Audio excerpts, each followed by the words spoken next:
les 5 étapes pour trouver sa voie. Dans le cycle, comment trouver sa voie comme une girl boss. Let's go! Hello! Moi c'est Aurora, je suis italienne, je suis coach certifiée en image de soi et ma mission c'est d'aider les girl boss, les working girls comme toi à devenir des véritables girl boss en unissant un mindset de girl boss avec une image de girl boss. Car yes, je suis convaincue que l'image est un outil de développement personnel absolument sous-coté qui va te permettre au contraire de montrer à l'extérieur qui tu es à l'intérieur, d'être ce qu'on dit d'habitude aligné entre intérieur et extérieur et de cette façon pouvoir attirer à toi les bonnes personnes et les bons événements dans ta vie car quand tu es authentique, c'est là où tu attires à toi les bonnes personnes, les bons événements. Si tu es nouvelle sur cette chaîne, bienvenue. N'hésite pas tout de suite à t'appuyer sur la cloche pour t'abonner. Enfin, pas sur la cloche, mais abonne-toi et appuie sur la cloche pour ne rater aucune de mes vidéos.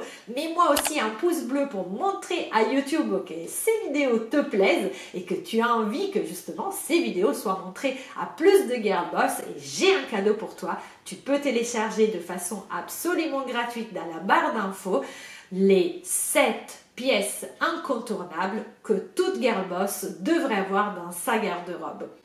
Aussi, si tu as décidé de passer à un niveau supérieur, tu veux vraiment devenir une véritable girl boss, mais tu sais, tu es consciente de certains blocages et tu as envie que je t'aide à les dépasser au travers du coaching, je t'invite à remplir le questionnaire dans la barre d'infos. Je t'appellerai pour qu'on puisse faire ensemble un call gratuit d'1 heure, mais ne le fais que si tu as décidé cette année d'investir sur toi. Suis-moi aussi sur Instagram où tous les jours je publie plein de trucs, plein de stories, des posts où je te donne des tips concernant l'image mais aussi ton mindset. Mais revenons à nos moutons et démarrons cette vidéo qui est focus sur tout ce qui est comment trouver sa voie. Cette vidéo fait partie d'une série de 3 vidéos, si tu as raté la précédente, qui traite de comment distinguer les vrais des faux désirs. Va la regarder parce que c'est un peu le préambule à celle-ci d'aujourd'hui. Ça fait partie d'une série de 3 vidéos dont la prochaine traitera de comment trouver l'amour, comment trouver l'homme de ta vie et surtout, voilà, comment réussir à savoir si c'est le bon. Donc, du coup, déjà, regarde celle précédente et on va rentrer dans le vif du sujet de celle-ci qui concerne les 5 étapes pour trouver sa voie. Le premier point, c'est d'être consciente de ce qu'on veut vraiment. On a vu dans la précédente vidéo la distinction entre vrai et faux désir, mais sache que comment tu fais pour distinguer les deux, tu te dis si c'est un faux désir, c'est quelque chose que si je continue à faire, je vais m'éloigner de la future moi, de celle que je voudrais être. Je te fais un exemple, si ton faux désir c'est par exemple d'aller manger en grosse quantité, tu sais que si tu continues de manger trop, tu vas t'éloigner de la personne en bonne santé et bonne forme physique que tu veux être dans le futur. Donc voilà, c'est comme ça que tu vas distinguer les deux et c'est aussi comme ça que tu vas savoir vraiment ce que tu veux. Aussi, dis-toi que parfois on a des choix qu'on fait par dépit parce qu'on est influencé par la société, par notre famille, par notre éducation.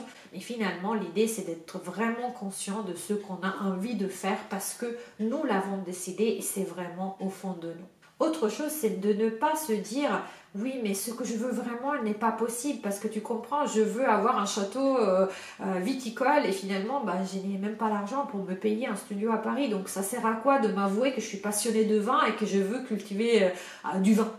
Non, dis-toi un truc. Si tu n'y arrives pas, parce que justement à chaque fois que tu essayes de savoir ce que tu veux vraiment, tu as toujours ta tête qui essaie de rationaliser, de te ramener à la réalité, pose-toi une question. Si le monde était parfait, dans le meilleur des mondes, si tout était possible, qu'est-ce que tu voudrais pour toi ? De cette façon, si tu réponds à cette question, tu vas prendre du recul et tu vas laisser tomber toutes les barrières de rationalité, de raison, de manque d'argent qui aujourd'hui t'empêcheraient d'avoir une réponse authentique. Et c'est super, super important que tu répondes à cette question en étant consciente de ce que tu veux vraiment. au fond de toi, même si aujourd'hui ça te paraît inatteignable. Déjà, avoue-le toi. Et ne te dis pas, oui, mais finalement, ce que j'ai maintenant, c'est quand même assez, j'ai quand même un job, je devrais me contenter, je devrais faire des compromis. Laisse tomber tout ça. Pose-toi la question, dans les meilleurs deux mondes, si tout était possible, qu'est-ce que tu voudrais? D'ailleurs, si tu as envie de mettre en pause cette vidéo pour répondre à cette question, fais-le, parce que c'est comme ça que tu vas justement réussir à évoluer, plutôt que juste écouter et laisser tomber, parce que finalement, on ne fait pas l'exercice et ça ne servira pas à grand-chose. Et bien sûr, pour savoir que tu es sur la bonne voie, pose-toi des questions spécifiques. Ne te dis pas juste je voudrais plus d'argent, je voudrais un meilleur job. Non, essaye d'être spécifique. Quel serait ton job? Comment tu ferais pour savoir que tu étais vraiment arrivé à ton objectif? Donc ça voudrait dire que tu aurais un job de comptable, tu gagnerais 70 K par an brut. Voilà, tu décris vraiment, tu donnes vraiment des critères qui vont te dire ça serait vraiment ce que je veux et je sais que si j'arrive à ça, à tous ces éléments-là, j'aurai accompli ce que je veux. En fait, je serai arrivé à ce que je veux. Autrement, ça reste trop flou. Ne dis pas je veux gagner plus, je veux gagner combien d'argent par mois. Dis-toi vraiment, avoue-toi vraiment tes vrais désirs. Le deuxième point, c'est de te dire la vérité. Ça veut dire quoi la vérité? Ça veut dire que finalement, tu vas peut-être te questionner et trouver que tu n'aimes pas ton job et tu as envie de le changer. Et ça fait mal de te dire cette vérité parce que peut-être tu es avocate et ça fait, tu as eu, 10 ans d'études derrière toi, tu as dû passer le barreau, tu as bossé comme une malade et d'un coup arriver à 30 ans et te dire finalement en fait je ne veux pas être avocate, ça ne me plaît pas du tout, ça serait pour toi à tes yeux comme un échec. Donc parfois on a beaucoup de mal à s'avouer la vraie vérité, mais dis-toi que c'est pour ton bien et que le fait de te dire que finalement tu voudrais devenir actrice, je dis n'importe quoi, ça ne veut pas dire que tu vas devoir agir en conséquence. Tu peux déjà prendre conscience sans spécialement décider de tout chambouler dans ta vie.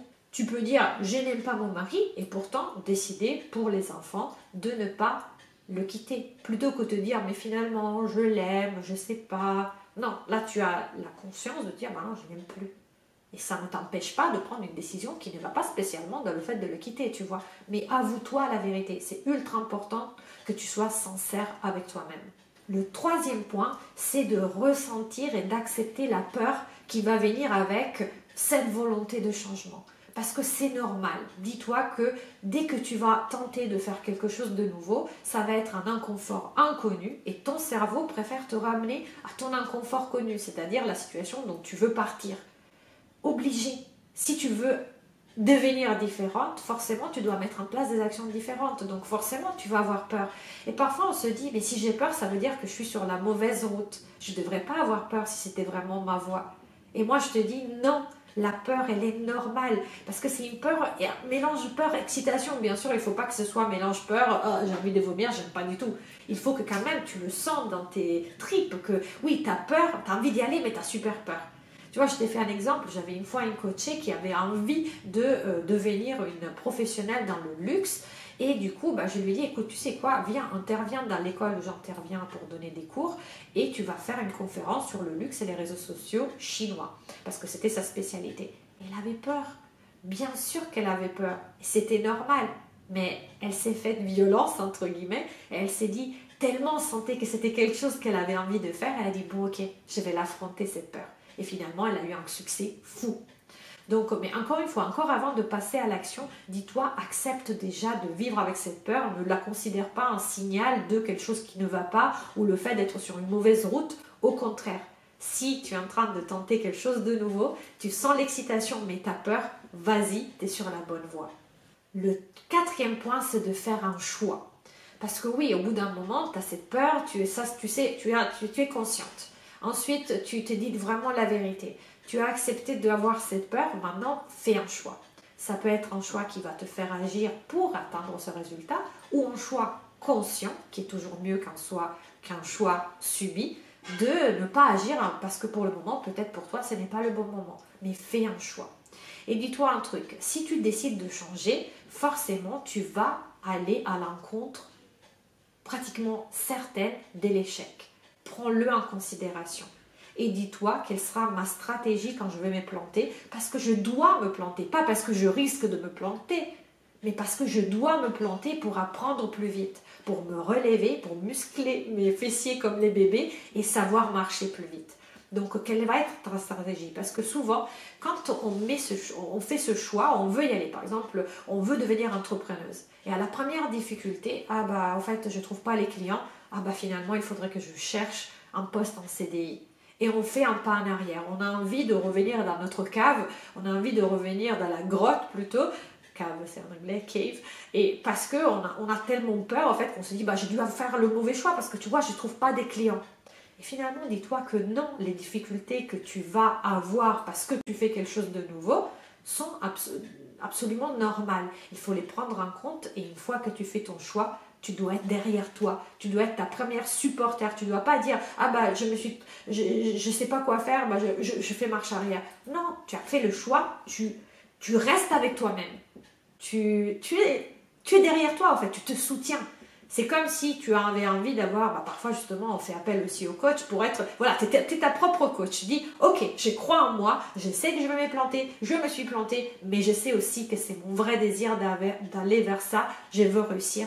Et je prends en compte le fait que je vais traverser des crises, mais mon pourquoi, mon désir est tellement fort que je vais y aller.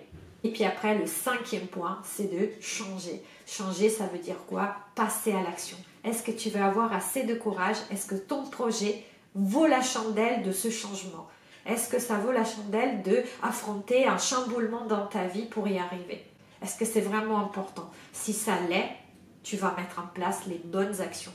Mais les bonnes actions ne vont pas être drivées par un sens de manque. Ah, je voudrais gagner plus, donc c'est pour ça, parce que j'ai 6 mois pour gagner plus. Non, ça va t'amener à rien. Il faut que ce soit drivé par un état d'enthousiasme, d'excitation. Aussi de peur, mais peur mélangée à cette excitation de « j'y vais, il arrive, qu'est-ce qu'il va arriver ?» Je ne sais pas comment on dit ça. Mais de toute façon, je vais être derrière moi et je vais mettre en place les petites actions. Et là, du coup, on rentre dans le véritable concret parce qu'il faut décortiquer ton gros projet et le rendre faisable. Donc, le scinder en petites parties. Donc, tu vas faire, au début, tu vas programmer au mois, après le mois en semaine, le semaine en jour, pour que toutes les journées, tu puisses avoir un petit objectif qui va finalement te transformer, te faire devenir une nouvelle personne et in fine arriver à ton résultat. Mais quelque part, l'objectif n'est pas non plus d'arriver tout de suite au résultat. Tu n'es pas pressé parce que quelque part, tu auras trouvé ta voie. J'espère que cette vidéo t'aura plu. Si c'est le cas, mets-moi un pouce bleu. Regarde aussi la vidéo précédente si ce n'est pas déjà fait. La vidéo suivante sur comment trouver l'amour de sa life et comment justement savoir comment faire pour trouver sa voie aussi en amour. Mets-moi aussi un pouce bleu si je ne te l'ai pas déjà dit d'ailleurs. Abonne-toi. Bon, je radote, voilà, je ne sais même plus parler.